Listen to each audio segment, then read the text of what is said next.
Hello, everyone, and welcome to the Great Awakening Generator. I am your host, Rose McNair, and today I have with me Kirsty Marie, who is returning to do another part or episode of our topic, neurodivergence. Hello, Kirsty. Hi, Rose. Nice to How are be with you you? again. Yeah, pretty good. Pretty good. I've got my hat on. It's a bit chilly. Just, Ah, yeah, yeah, it's chilling. like that at the moment, right? Because I've got the heater on here in the Mm. background. You can see the big chunk of metal behind me.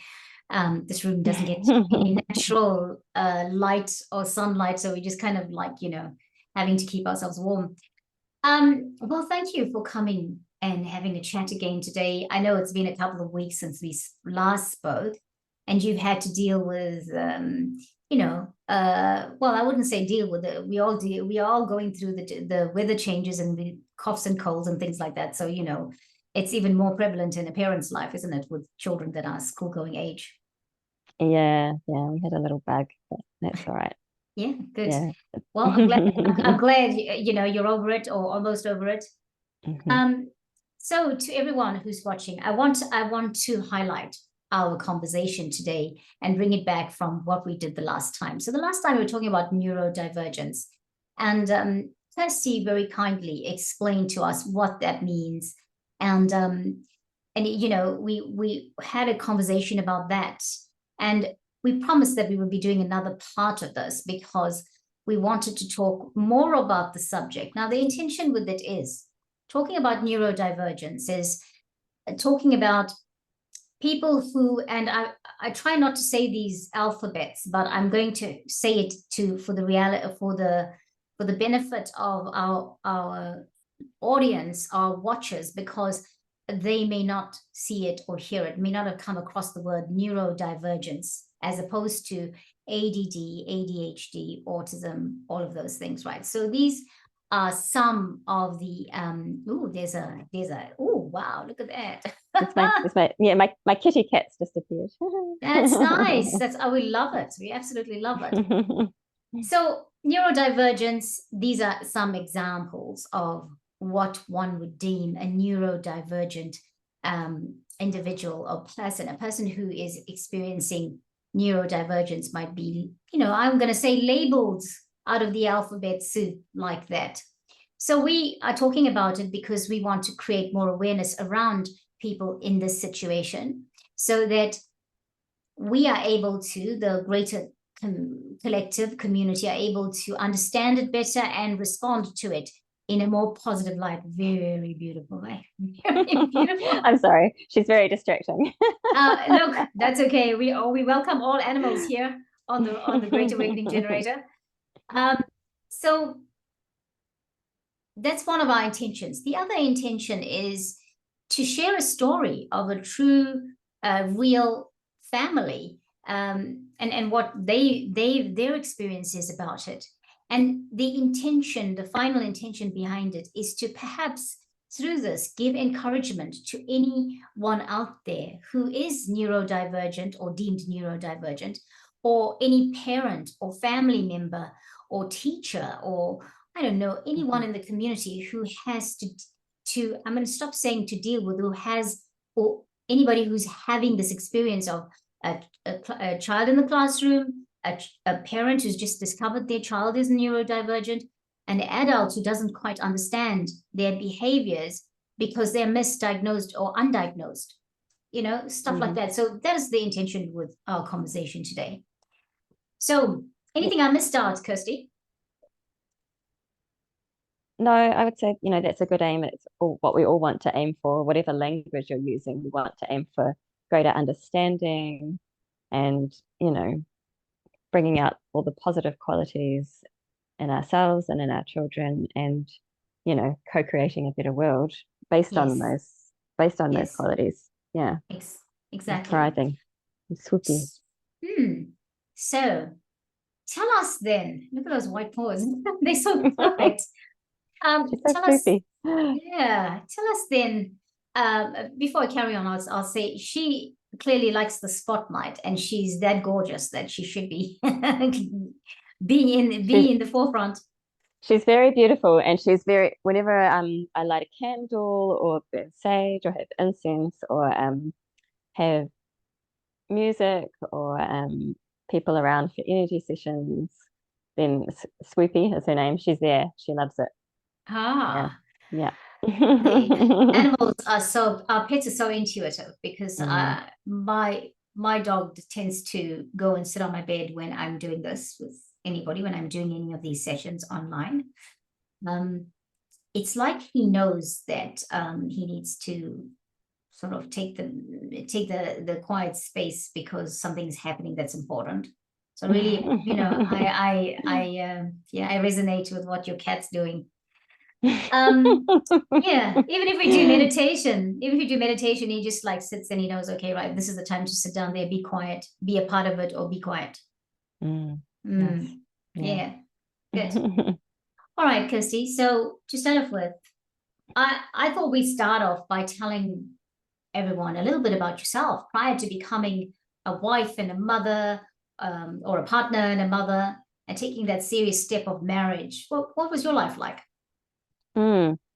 Yeah. So, interestingly enough, if I was a child now, quite possibly someone would notice that maybe I was on the spectrum, okay, but or ADHD or something like that, and maybe I would receive a diagnosis. But it was the 80s, and I Yeah. was just kind of a shy, weird kid. And it's Okay. that's a funny thing to notice to start off with, because a lot of people who end up having their children identified or by themselves or by a professional as being neurodivergent, they go, "Oh, that's weird because I'm not." And then they look in the mirror and go, "Oh, Mm, well, mm, actually, there's a few things going on that are quite similar." And particularly when you look at it from the point of view of sometimes people will talk about highly sensitive individuals as opposed to neurodivergent. Um, and depending on your definition of those things, they're basically interchangeable, right? yeah. Because it's just being a very sensitive person. So I grew up very quiet girl. I was even nicknamed the silent one by a family friend. Because I asked me questions and I just kind of, Okay. yeah, yeah. So yeah, I was very kind of withdrawn, and I had a very vivid, imaginative world that I lived in a lot of the time, and just wanted to be with animals and in nature. Um, and so when I was looking for what to do when I left school, I kind of, you know, over time became a bit more confident. Although a lot of it, I would say a lot of it, because I hadn't really figured out who I was yet, was acting, right? I Okay. figured out over time that, oh, you know, people don't really like it when I'm shy and awkward. Perhaps I should try and be a different way.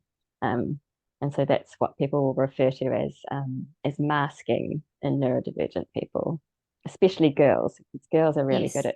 at noticing these kind of social conventions, and that they're not fitting into it quite. Yeah. So Mm, that's mm. something to look out for in young people when they're navigating the world. So yeah, I was presenting as a fairly typical teenager and wondering what to do. Um, and I decided to go to university and study ecology because I loved nature so much and I wanted to be out in nature. Um, and you know, if if I had gone back in time, I probably wouldn't do that. Um, I would probably just go and do some volunteer work and do some traveling and find out who I really was. But anyway, I went off to university and I did the study, and it was pretty underwhelming and ticked lots of boxes. I had to achieve things because if you don't achieve things, what are you worth? That kind of a Exactly. Yeah. yeah. So that was kind of the paradigm I lived in. I had this constant kind of undercurrent of like there must be something more, but I don't know what it is, and so I'd better just keep getting some kind of external validation because I don't know what else to do. So I got all the degrees, did some Wow. postgraduate study, worked really hard. Was, pretty burnt out, to be honest. and met my husband while I was in my last year of study. Obviously, weren't married at that stage, but we did meet. Did some work, did some more study, got really exhausted. And not long after I finished my master's degree, I dropped into this real and really intense kind of burnout. I was just exhausted, from all the hard work and all the box ticking and this constant feeling of lack. There's something missing. I was always trying to find what it was to feel more whole and like a better person. I've got to do volunteer work. Got to travel. And it's just wasn't there. And I was so tired, and I just had all these symptoms all of a sudden. Stuff that had been there before, but it just got a lot more intense. So, digestive issues, headaches, terrible anxiety, and I wouldn't know why. Just feel it, sort of like a non-specific anxiety, heartburn. Yeah, all these things. And, I went to the doctor. They were just terribly condescending and said, oh, basically, he was quite an elderly man, bless him, but said basically, oh, it's kind of like women's trouble. You should go on a more heavy duty contraceptive and that might fix you. Okay. Yeah, right. yeah. And so it was at that point that I was very disillusioned, and I, had been doing, natural things, but I got more heavily interested in, holistic health and all those things. And that led me gradually onto the path of energy and working with energy, in addition to working with the more physical aspects of, diet and yoga and all these types of things. And so I started studying kinesiology. Right. And then not long after that, I got pregnant with my first child. Okay. Okay. Right. Wow. So that's a lot of study in your life, hey? Yeah, and it's very amusing because I'm not really using it at all. And I will be, of course, I will be indirectly using this experience and knowledge and all these types of things. But it was very much about like, I've got to be a worthwhile person. I've got to do something to contribute. Yes. Which, and I love, which I still feel I want to contribute, but I can see in retrospect that it was coming from this place of, like very, very low self-esteem, basically. Yeah. Like a lack of an intrinsic sense of worth. Yeah.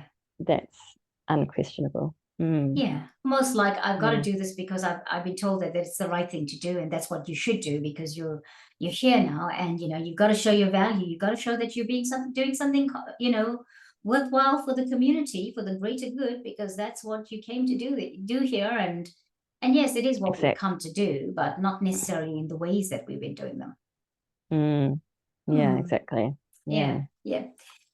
So, first baby, how was that wonderful experience? Yeah, well, I think we touched on it briefly last time that even prior to becoming pregnant, I kind of all of a sudden I was very clucky, I would say, and which was weird because I wasn't a very maternal person prior to that. Right, I grew up as a tomboy, and I wasn't into little kids, and then all of a sudden I had this like burning desire. I was like, oh yeah, I've got to have a baby. And so I started thinking about what that would look like.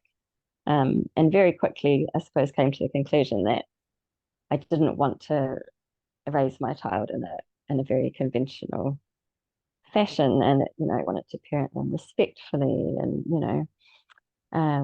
be in tune with them and do things very naturally. And so that was kind of the vision that I had in mind. And the pregnancy was amazing. Actually, I felt really, really good when I was pregnant with my first child. Oh, wow. Yeah. So it's interesting that you were already thinking on those lines even before. before being pregnant or having them, when you were feeling clucky, you were thinking about, oh, how will I do this? Mm-hmm. Yeah. Oh, that's awesome. That's really awesome. I wish I had that experience. You know, I knew I wanted a baby. I too was very quite clucky, but I didn't. I'm just like, oh, I'm gonna have this baby, and I don't know what happens after that. Like, I'll just see how I go, kind of. But that's me. That's how I. That's me. Not a very. I do not do long-term planning. I would love to do long-term planning or see how it goes. I'm learning though. I'm learning now. Um, so so it was an amazing pregnancy, you say, and then tell us more Yeah, about how we progress from there. Yeah. yeah. So yeah, I felt really good, and I was planning everything to be as natural as possible, and to have a natural birth if I could, and obviously I wanted to breastfeed, and I bought baby slings so I could wear this baby and just have this Yeah. beautiful I had this whole vision of how motherhood would be, and Yeah. yeah, and then my baby arrived and basically like just smashed my vision to pieces, and like it's funny now, but it wasn't funny at the time. No, no, absolutely not. And a first No. baby coming into the world and then being totally different from what you expected. Oh, yeah, that will definitely cause some disruptions of or I suppose shake your foundations a little bit, right? Yeah, totally. Because, I did have a natural birth, but it was hard. Like he was a posterior baby. Um, and so it was like hard yakka. And then he was What's a born. posterior baby? Tell us that. Well, normally the baby comes out with it's facing down and then it Yes. turns. Yes. Posterior is when they're face up. Um, Okay. and so it's not very ergonomic. So it's a lot Yeah. Yeah. harder to birth because the shape isn't very streamlined. Yes. Yes, of Yeah. course. Yeah. So a Okay. large proportion of people who have posterior babies will have a C-section. And you had this naturally. And yeah, no, I didn't need a C-section, so Yeah. that was good. Really good. Yeah. Um, but it was interesting though because even from the birth, I had this mild sense of not good enough, because Okay. it hadn't been a beautiful, peaceful birth. It had been really hard, Hmm. and actually, Hmm. and so that was kind of a bit of a tell, if you know what I mean, because even the Yeah. midwife was like, "Wow, that was incredible. That was the best hypno birth I've ever seen," and I was like, "Really?" Because my standard for how it should be was so was so high, obviously. Yeah. So, Yeah. so, yeah, that was a bit of a sign in retrospect that I was going to be um, too hard on myself, really, as a mother, Yeah, because you, definitely. you can't. There's no perfect parent. You can't ever get it perfect.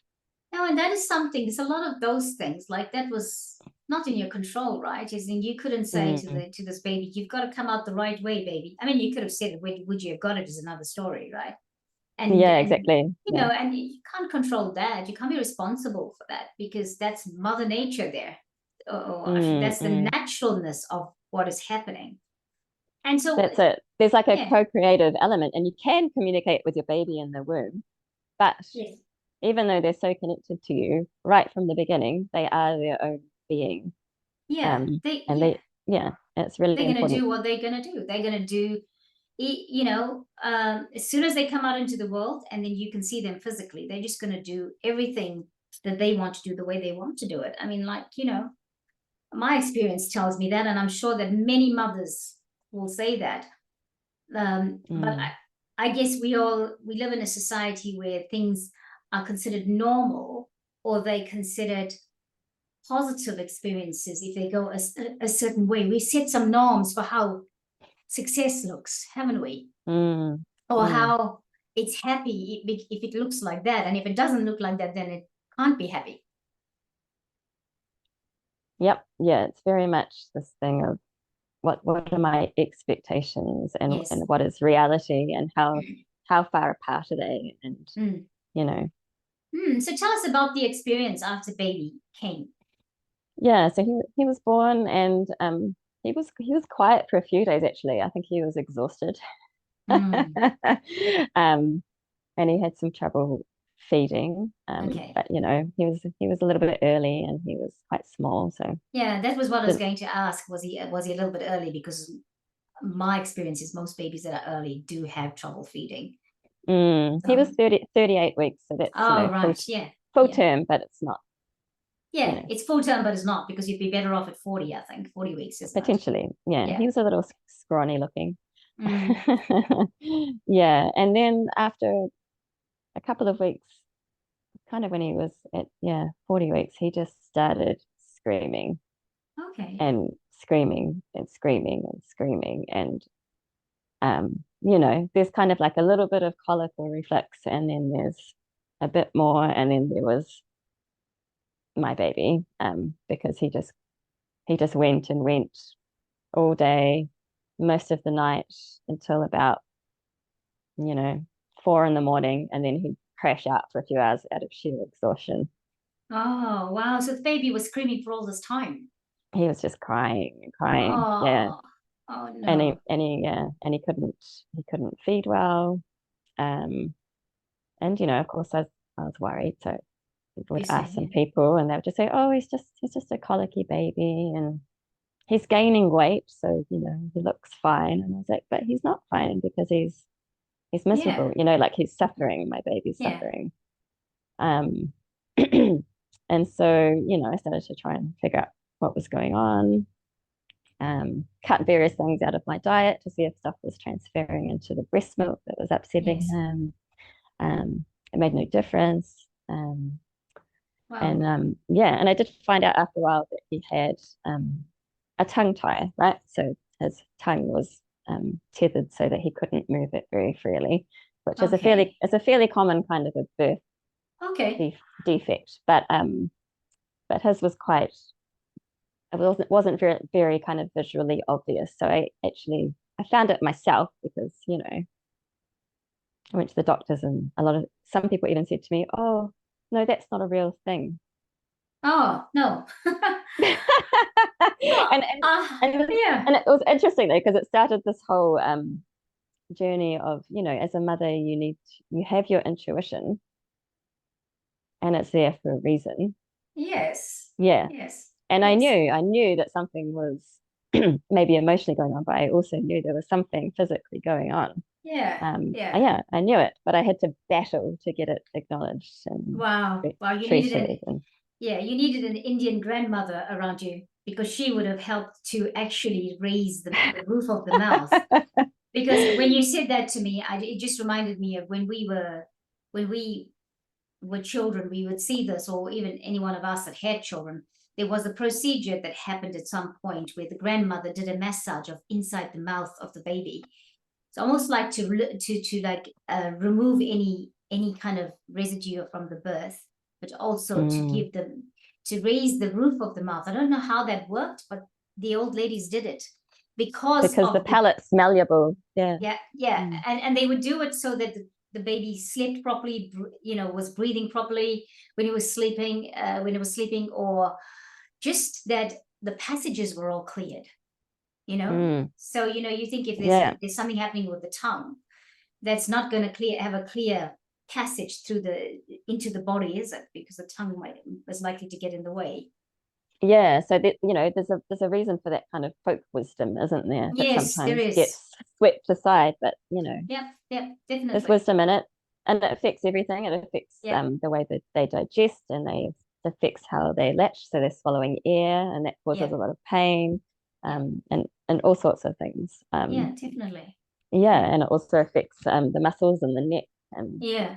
all the way through the body because the fascia is all connected. And Mm, mm, um, yeah, yeah. and so but I suppose the hard thing was he had this tongue tie, and eventually we had to wait for quite a while. He had this procedure to release it, Okay. um, and then he was no better. Um, Oh, wow. Okay. so it was like it was devastating because I was like hanging on to this thing that was going to make things better, like Mm. desperately clinging to the hope that he was going to feel so much better after this procedure, and he just didn't. Oh, wow. That's Yeah, that's that's that's so disappointing, it was especially yeah. I for. mean, it was just Mm. brutal. It was just brutal. Um, Okay.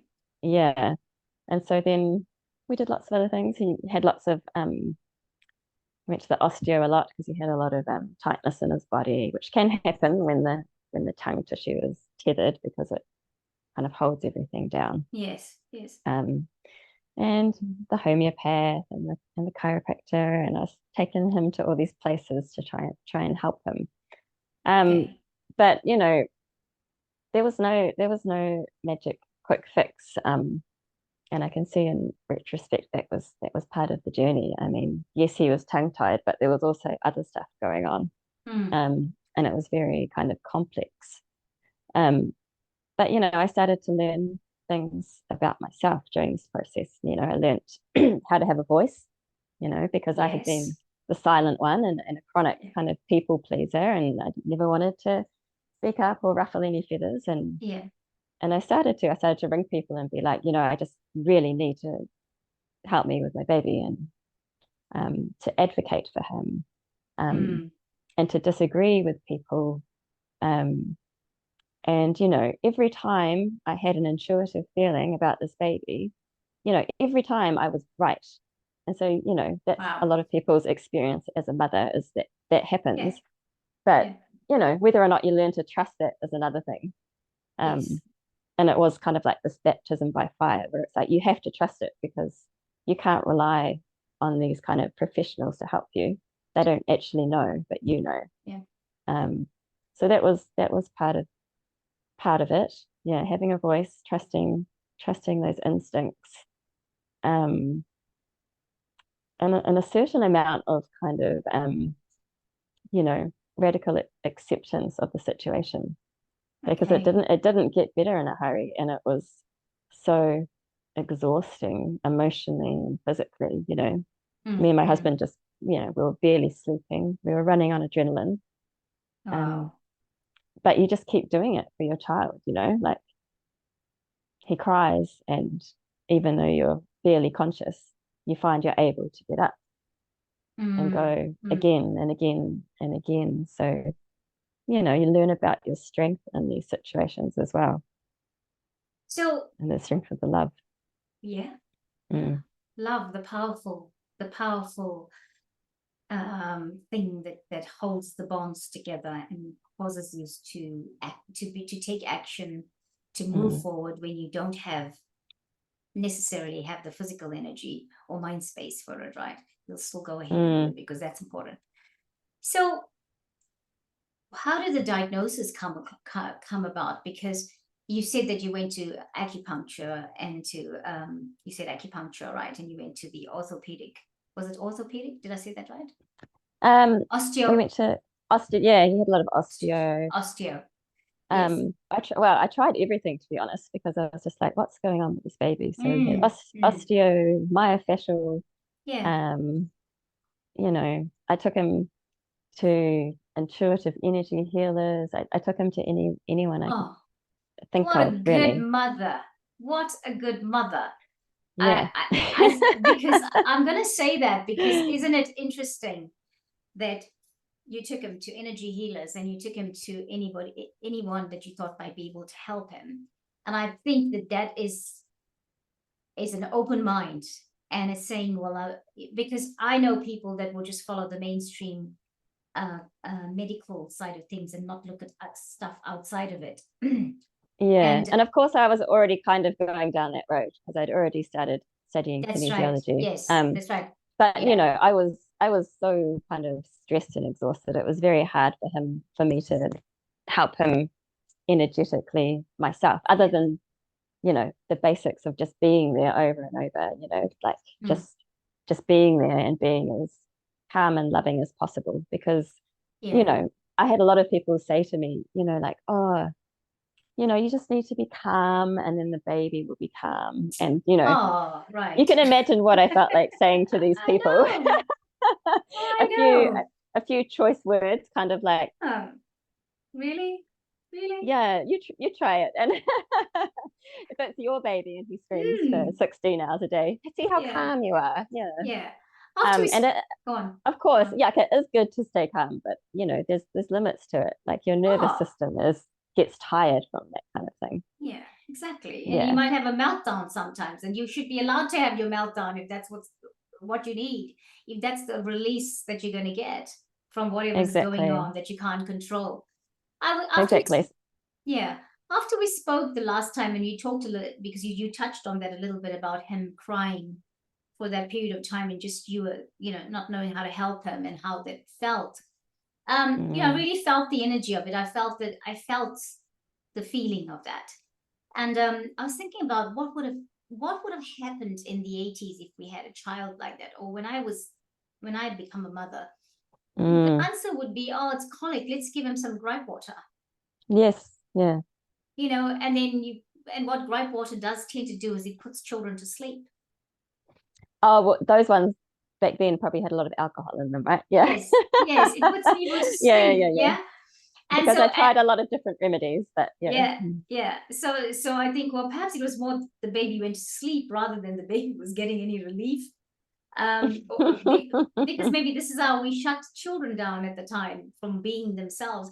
And I'm not saying it's all bad, but it just made me wonder, because Mm, that would have been an answer that we would have got from maybe the clinic, the pediatric clinic or whatever at the time. mm, um mm, so this would have been so hard on I want to know, maybe hard is not the word, but it would have been a real challenge to live life and to have a normal life, because it would mean that when babies come into your lives, generally your whole life changes. You can't do those things that mm, you used to do, mm, but yeah, you had an additional thing to have to be working with, where you clearly didn't feel like you were getting the answers from the people that would have ordinarily given you the answers.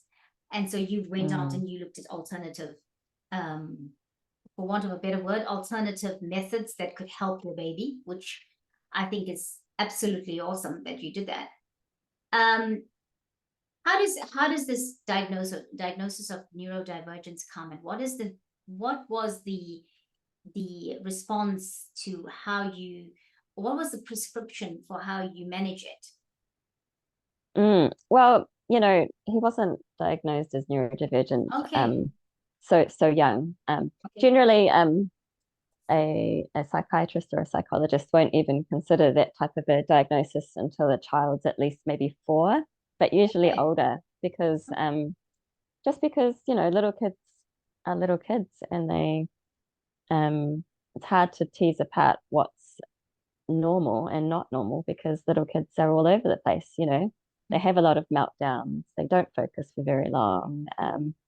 All of those things could be true of a neurotypical child as well as a neurodivergent child. And so, yeah, no one said to me when he was young, oh, I think your child is ADHD or what have you. But I knew, um, Okay. yeah, because obviously when he was very small, he suffered a lot with his gut issues, and so he Right. did cry. He did cry a lot. Um, Hmm. But as he got a little bit older, he would have long unsettled periods, but he would have times when he was playing, and he was just this like charismatic little dude, um, but very noticeably constantly moving. Okay. Okay. Okay. Like so full of life, really, so full of energy. Um, but stuff like rocking to sleep, or singing to your baby or patting their back, like none of that. He just wanted to be moving all the time. Okay. So he wanted to be moving really fast in a buggy, or he wanted to be bounced. Um, Okay. and he just couldn't switch off to go to sleep, right? So even when he was a much older baby, um, bedtime was just this major drama, because he just couldn't switch off. His Okay. brain and his body Wow. was just like, Yeah. Yeah. um, which is, part of his charm, that he's so full on, but it's also um, kind of challenging when you're parenting, and you're like, well, at some stage you do need to sleep. So um So you know so my brain can rest a little bit, or so I can stop a little bit, because that's the thing, um isn't it? Yeah. yeah, yeah, yeah, yeah. Hmm. And for him as well, you know and some children need less sleep than average. That is true, and I It's think true.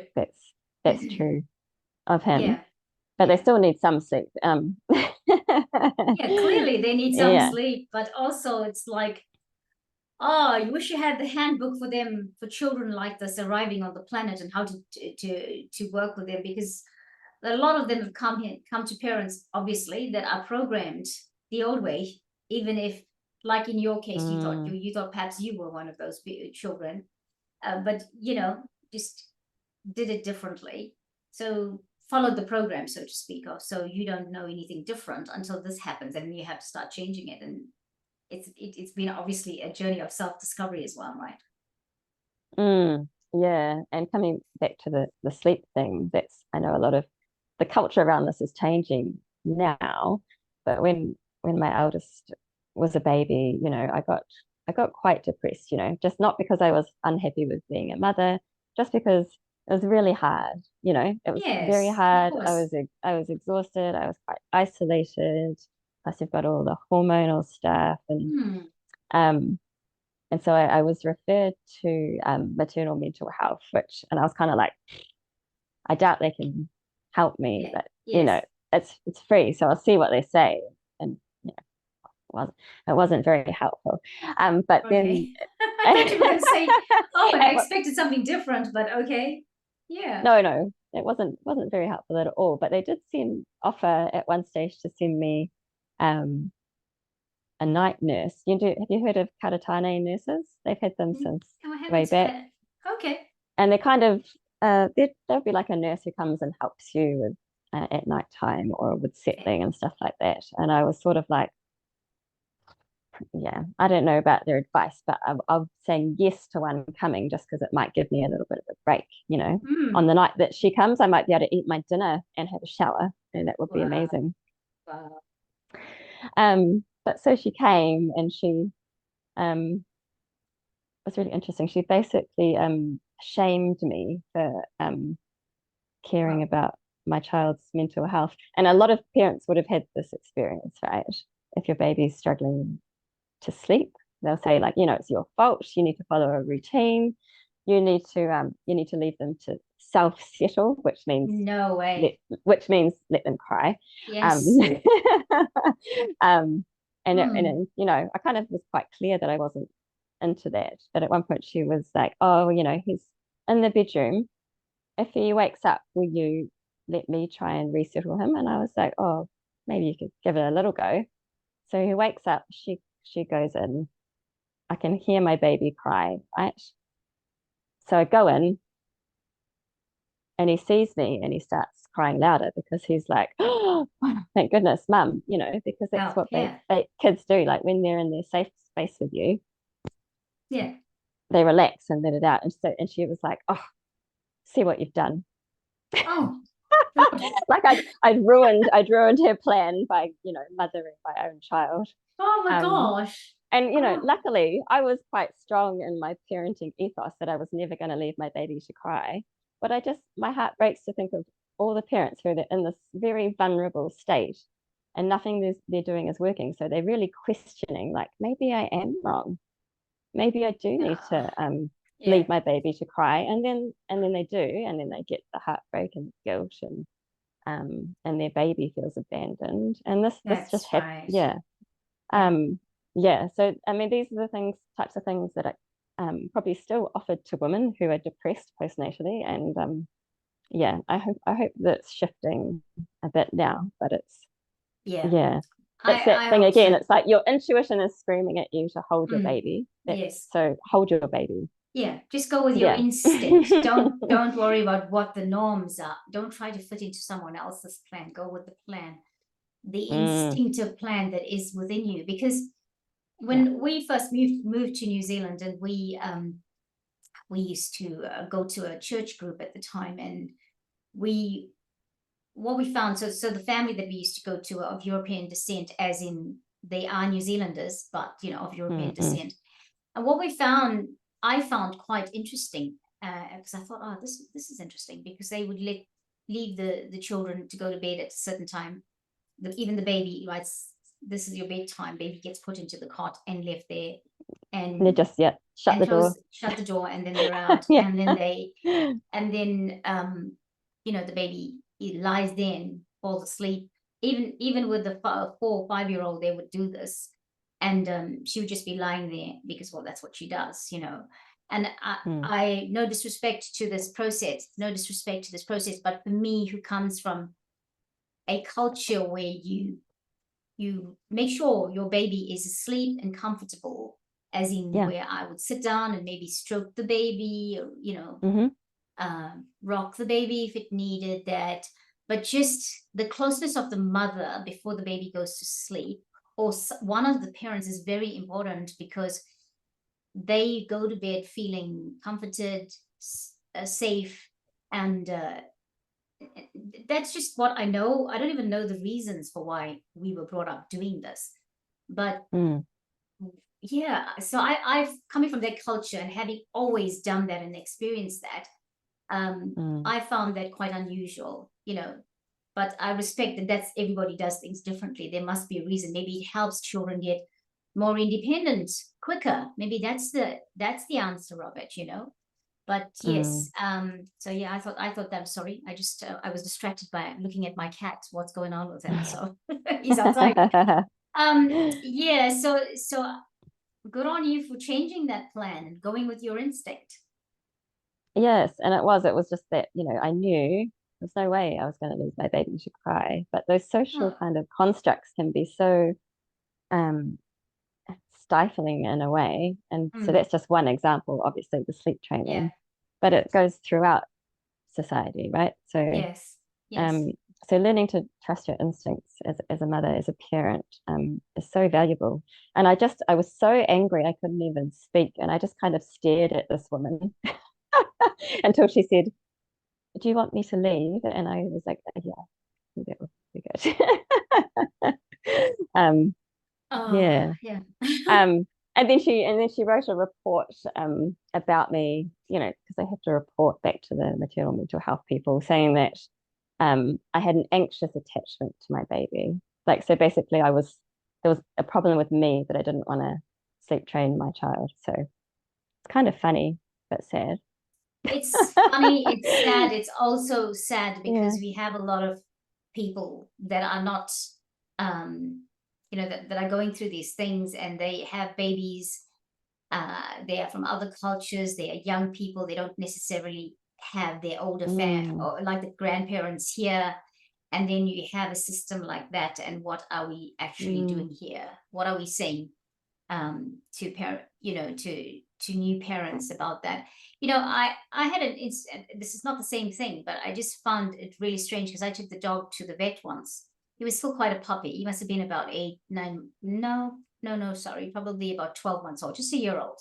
And now, you know, puppy phase lasts longer nowadays. It doesn't. It's not just 12 months or 24 months. It even goes up to like 3 years old.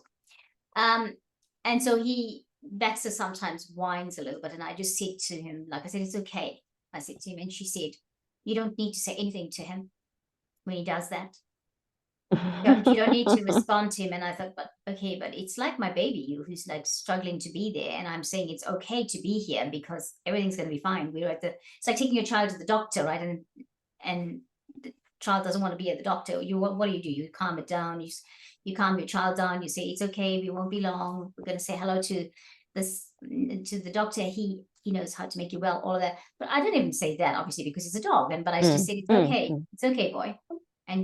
And she actually reported on it that I thought, how far do we go with this? It's in our records at the vet. It's in our records that the dog was whining, and I actually was comforting him, and I was saying it's okay, and she had to tell me to stop because that's something that I don't need to do. So where have we gone? Fascinating. We've lost the plot, really, in terms of certain things. So yeah. I'm going to put us on pause for a second, because I've just got something going on here, if that's all right, and we'll come back. Rachel, is that okay? Your dog. Yeah. Okay, great.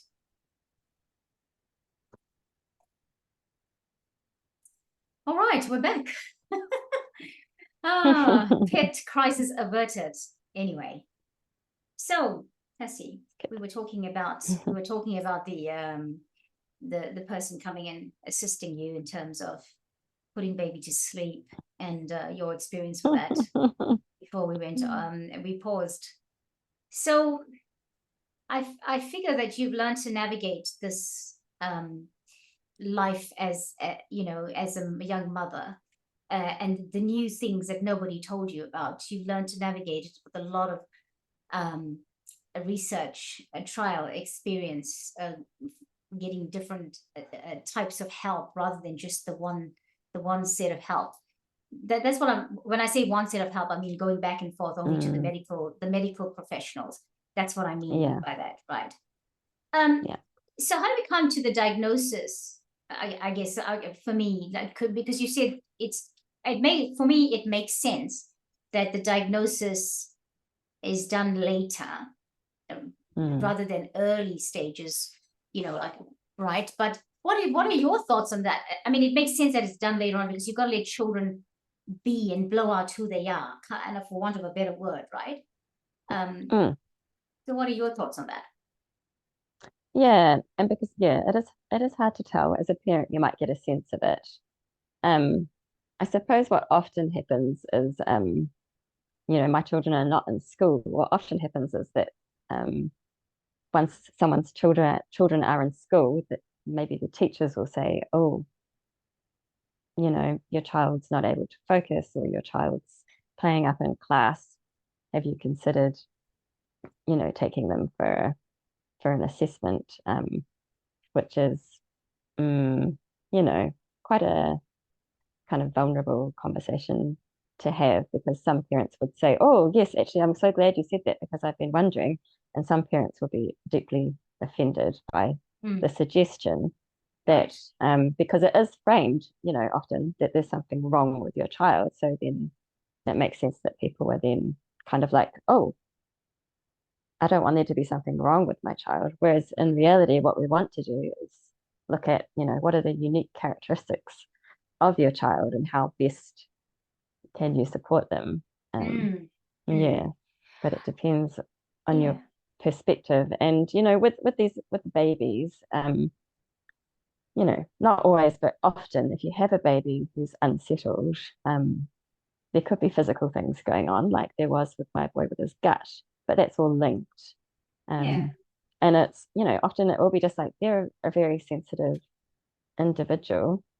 And they've come into this world and there's all these sensory inputs. They can't communicate with you about what's going on. Maybe the light's way too bright for them. Maybe there's an itchy tag on their onesie. And maybe they're seeing things that you aren't seeing. I know with both of my boys, they would do that whole like staring off into the corner and would be like, oh yeah, so you're talking to the angels, and they had their imaginary friends who were very real.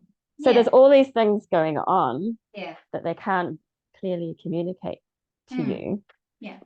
And it's just that some, until, the lady who's like, "Oh, you need to teach your child to sleep, otherwise you're going to have this and this and this." But the reality is that some children come into the world and they're just very sensitive and they're very intense, and that is their experience, and it's not necessarily anything you're doing. There's things you can do to support them. Even when you do all the things, they might still struggle. And I remember I was talking to a lady. She was a counselor, actually, but she wasn't a mainstream counselor. She was the lady who I'd been to do hypnobirthing before my boy was born.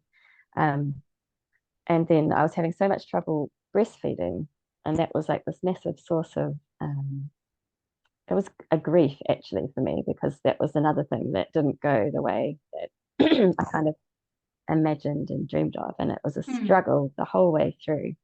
And so I went to her to talk about that grief, because no one really wanted to hear about it, actually, because they were like, "Oh, your baby's healthy, so who cares how you feed him?" And I was like, "Yeah, but I care, like it's yeah." And I had this feeling of like, again, like not good enough. Like, why can't I feed my baby the way that I want to feed him? Why is it so hard? And she said something to me that was at once kind of heartbreaking, but very comforting and illuminating. She was like, you know, so you say he's struggling, and she was like, maybe, you know, that's part of your baby's path, is that sometimes they're going to struggle and they need to learn how to struggle and overcome. Wow. So just that whole idea of like, it's not all on you as the mother. Your child is an individual soul with their own path. Yeah.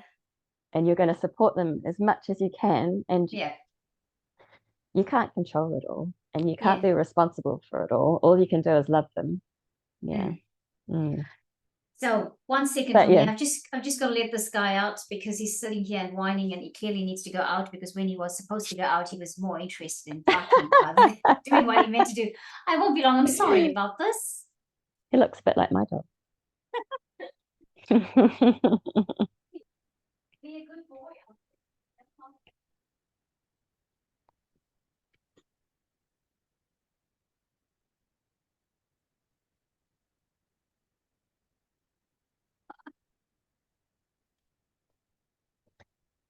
This is Baxter's TT hour. We call it the TT hours. They go from 3 to 6 p.m.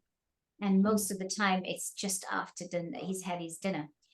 So when I didn't, sorry, I didn't really answer your question about diagnosis. I went on a bit of a tangent. That's all right. But yeah, I guess my point was, you know, some children come into the world and they experience things very intensely and they're very sensitive. But maybe it's hard to tell whether they fit this idea of ADHD or autism until they're a little bit older in terms of official tick boxes. Yeah. Anyway. Yeah. So you know, my older boy was diagnosed with ADHD when he was 6, I think. Mm-hmm.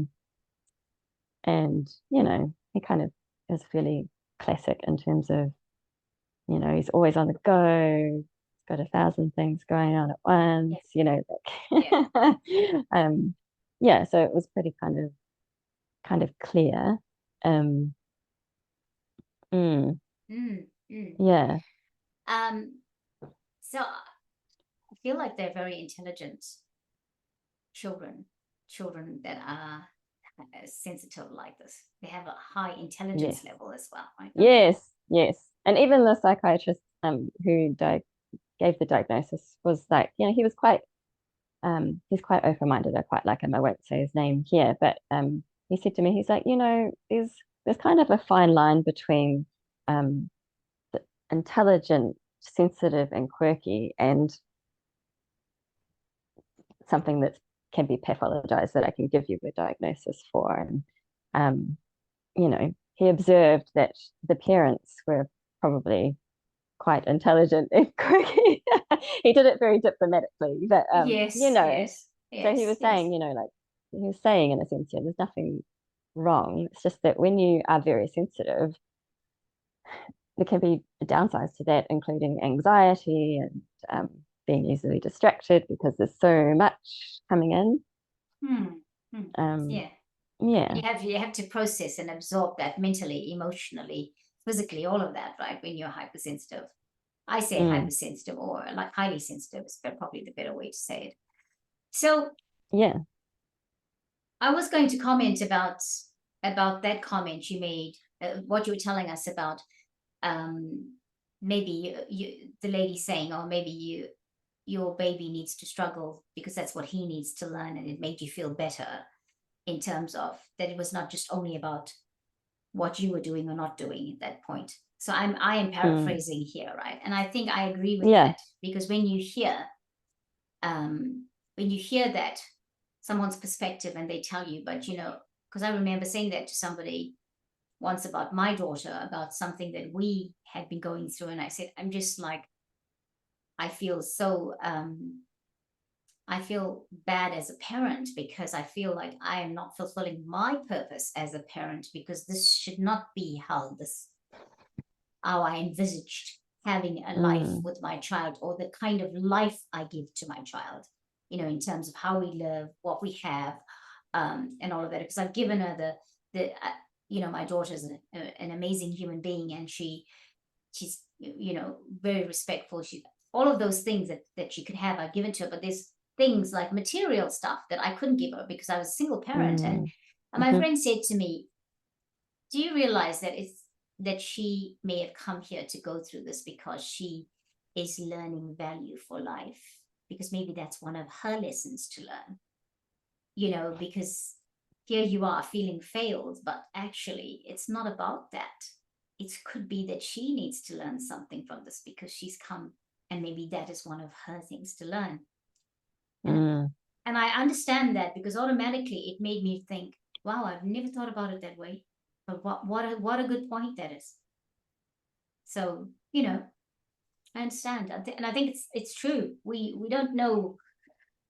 We are so programmed with what's going on and how we have a notion of how life should be. And if we don't do it that way, then there's that sense of not being good enough, not providing well, not knowing enough, about things that sometimes we are doing our best to control and manage and have a great result. But sometimes whose result is that we are individuals. We should be able to do things from that perspective.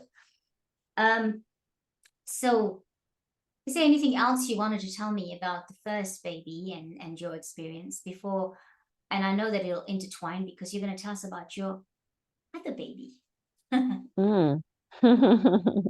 Yeah. Yeah. No, yeah, we can move on to the. We can move on to the baby, the second baby. The second baby, my baby. Yeah. So how old was the first one when you had the little one, the second one? 2.5. He was just over 2.5. And so he was still a baby himself, really, and with quite high needs for comfort and all the rest of it. Yes. But yeah, we knew that it was going to be challenging, but we just, similar with the first one, we knew we wanted another baby, and we just went for it. And we kind of I suppose tried to ease ourselves into it. We were like, well, surely the second baby can't be harder than the first, right?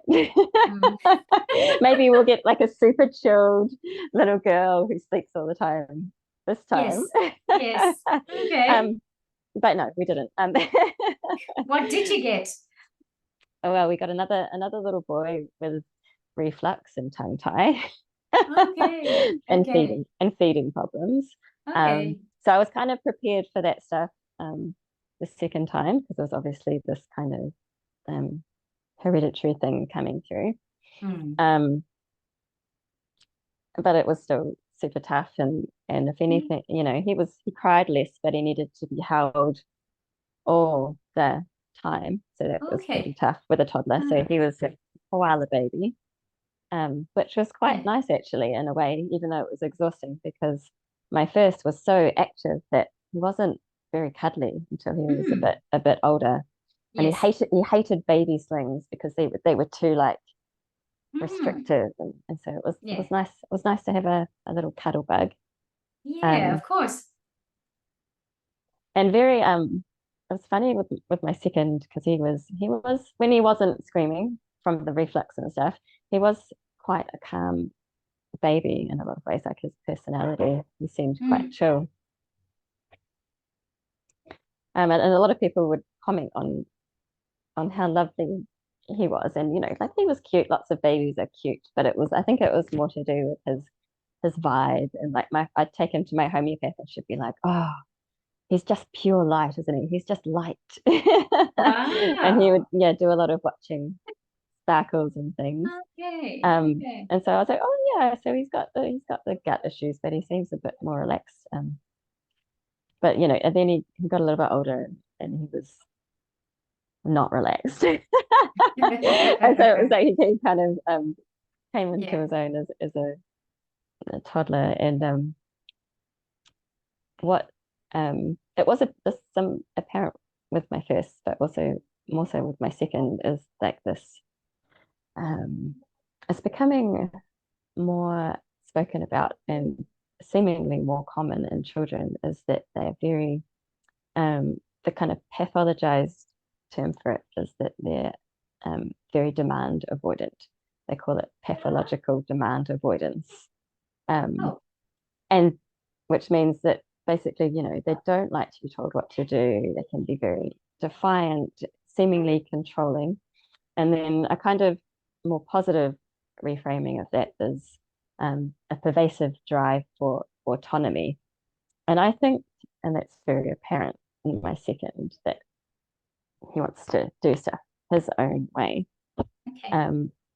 And which, can be extremely challenging when you're parenting, because obviously there are some boundaries that you need to have. But what I find fascinating about this is that it seems to be becoming more common, and we've just been through this time of very obvious attempts to control us as a human race, right? Like that's always been there, but it's Yes. really ramped up.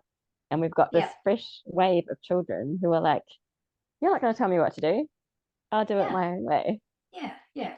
And so it's Yeah. just such a clear example of like they're here to show us Yep. how to question authority, how to do Yeah. things a new way, how to do things a different way. Yeah. Um, Yeah. yeah.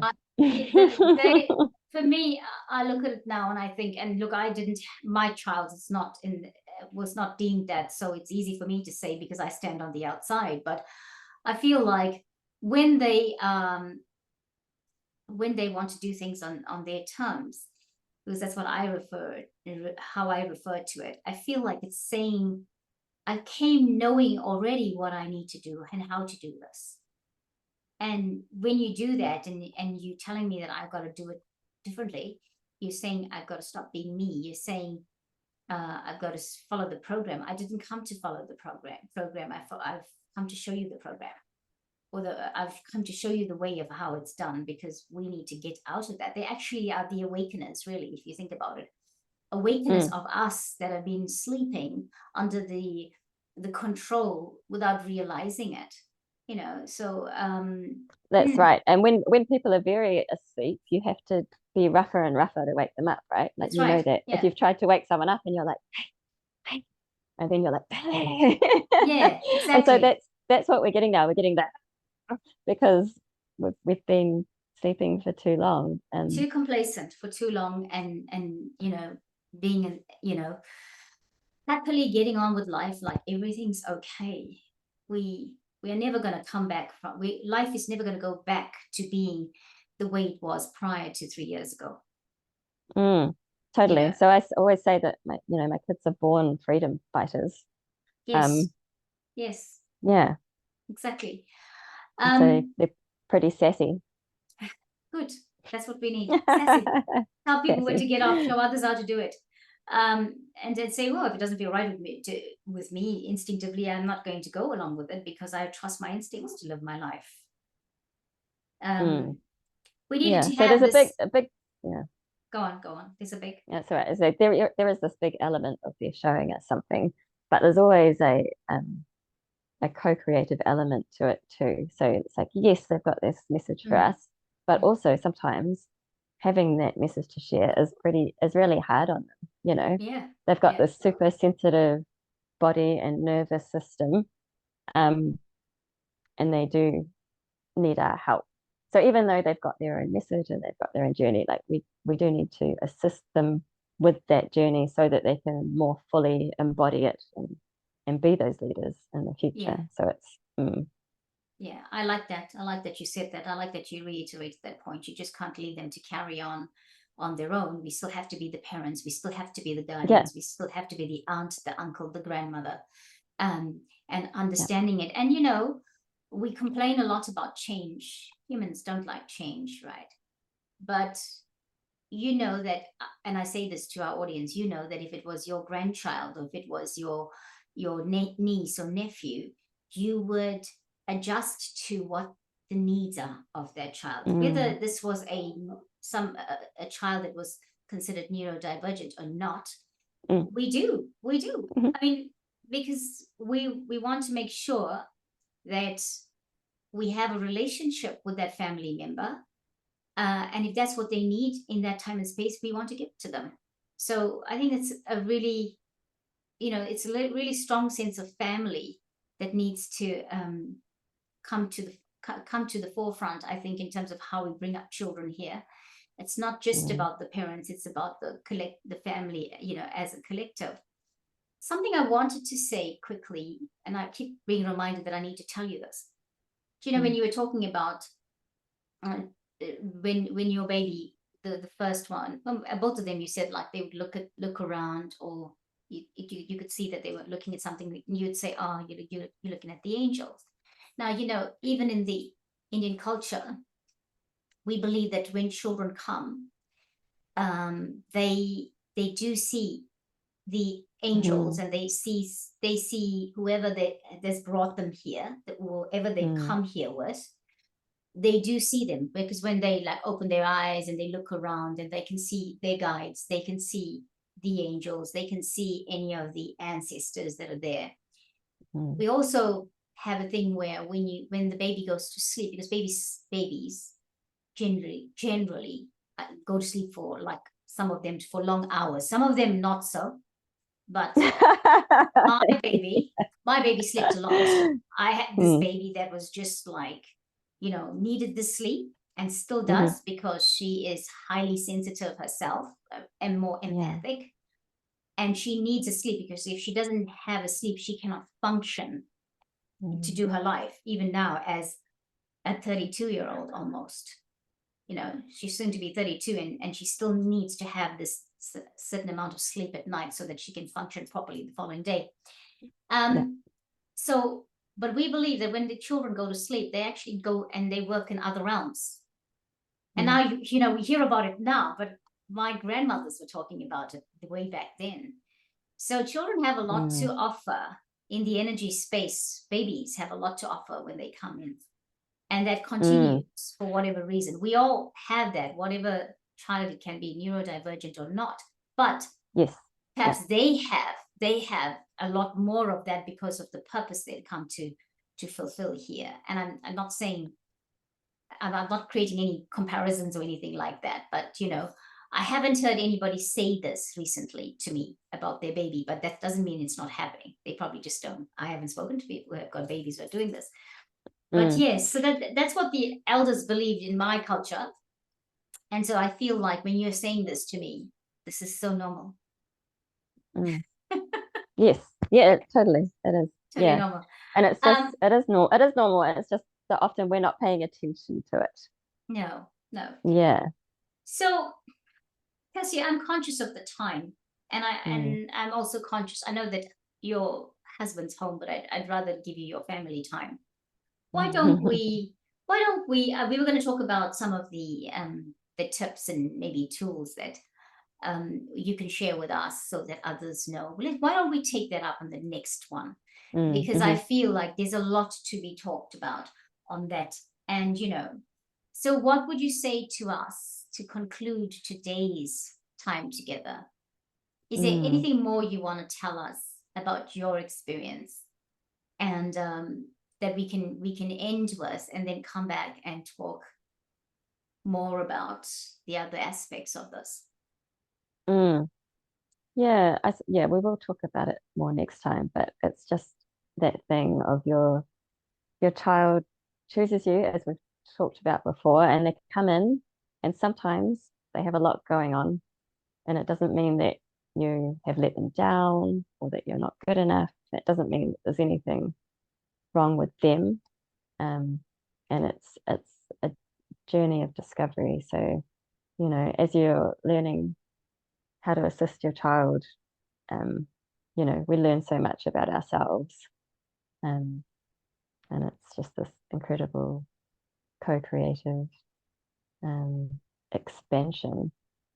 Yeah. Thank you for that.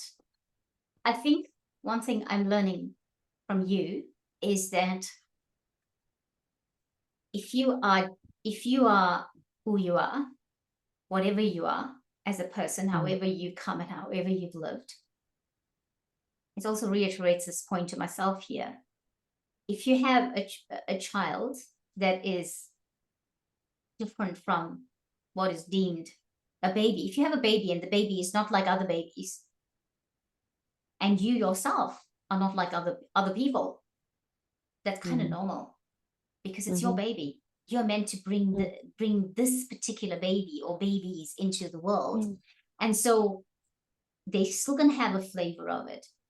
They're going to have a flavor of the uniqueness that is you, whatever that is, right? They're going to have a flavor of it. I think it's important for us as human beings to know ourselves, and know, okay, so like I think about my child, and I think my daughter is, I won't say her name because she probably would not like me to mention her name here. But my daughter's got quite a unique name for an Indian child. And I've called her this name because she was representative of love when I needed love the most. And I kind of, I kind of feel like I listen to her name, or I look at the name and I think, well, how could she be any different? Because I have an unusual name. I have a name that, that's for once, like I'm called Rose, but I have a name, my name given to me according to my astrology, because, the Indian people will do astrology and then they'll give names. They might give 3 names, or they might give an alphabet. I got 1 name when everybody else was getting 3, 1 name. And so the story goes that they went to another priest to see if the other priest would come up with more options, and he gave the same name. And then my grandmother had said, we'll go to the 3rd priest, and if he gives the same name, that's it. We know if it happens in 3s, it's meant to be. And that's the, you know how the rest of the story goes. But and so my daughter has an unusual name, but it's a beautiful name. And even my name that it is unusual. It's beautiful. It has an amazing meaning in Sanskrit. And for years, I hated it because it was spelled incorrectly. My parents rejected the name. They had a, and now I've come into my name, and I'm very happy to tell people that name, right? My daughter's in a similar state. And I always think, well, she's in a similar state. She loves her name because I made sure she got a name that she would love. But it is unusual. But then how could she not have an unusual name? I'm her mother. And that's not like and that's not being conceited or whatever. I mean, there's many other reasons why I could say, how could she not be my child because of the life she has? But this is in effect the simplest thing I can think of. But it's a big thing because it's a name, and it's saying, well, hey, if I'm going to be like that, expect that. If other people look at it and say, well, yeah, okay, if you've got this highly intelligent human being, expect that they will have a highly intelligent child, for example. And that child is, given the opportunity or the options, is likely to be a forerunner of many things, to awaken the nations, to awaken the collective, to awaken the planet. What an amazing thing. I say this because I want to reiterate that any person who has neurodivergence in their family, you are not unusual or unacceptable in society. You are absolutely perfect, right, for where you are. And embracing it is the important thing. Yeah, you're perfectly yourself, and you're a perfect kind of catalyst of change and expansion. So yes, and remember, that pioneers have the hardest time because they are the forerunners, they are the way showers. So this is what I want to say. So just find all the things that can give you the protection, the armor that you need to continue the journey on the planet. Yeah. Right. Yes. So that's what I end with. Anything you want to end with before we say goodbye? No, that's more or less it. Although along the same lines, in the past, you could feel, and often you probably have felt quite isolated when you feel different. But I think there's so many of us now, and we can communicate, and we've got the internet, that what I'd really love to see is that we are building towards more community so we can support each other, and then this kind of momentum will just snowball in terms of how we change the world. Yes. If we support each other, then it's great. That's it. Right, Kirsty Marie, thank you so much for your time today. And everyone, we we are going to catch you next time for the next part of this. I did say when we started off, it's going to be a few parts because it's quite a loaded topic. But thank you so much for joining us here on the Great Awakening Generator. We will both see you next time very soon. Thank you. Thank you. Bye, everyone. Bye.